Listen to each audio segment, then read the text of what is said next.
What's going on, y'all? Chipotle increased their menu prices by 4%. Now, the 4% was because they wanted to raise the minimum wage to $15 an hour.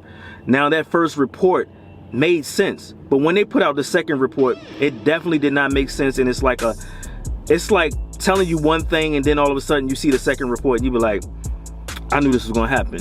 So the second report basically shows that it's not a minimum wage of $15 an hour.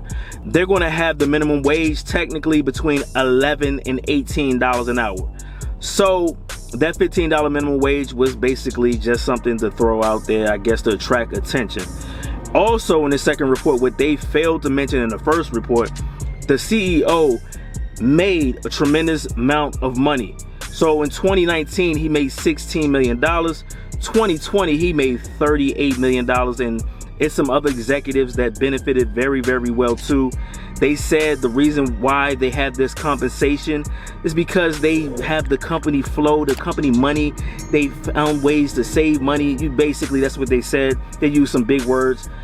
At the end of the day, companies always find ways to save money. So that was, to me, kind of like a bogus thing to say.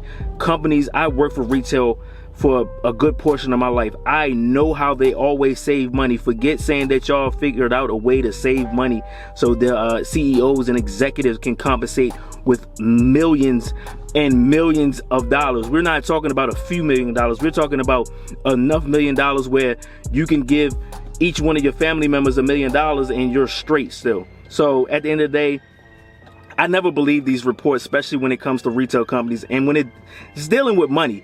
You know, I hate to say it, this is greed at its finest to me. I don't know what anybody else would say, but it's greed, because at the end of the day, when you have employees going through what we had went through last year with the whole pandemic, and when you're working through the pandemic, it's a lot that you got to deal with, man. So at the end of the day, Chipotle, I don't know. I don't respect, you know, the kind of bogus situation that y'all did in the second report.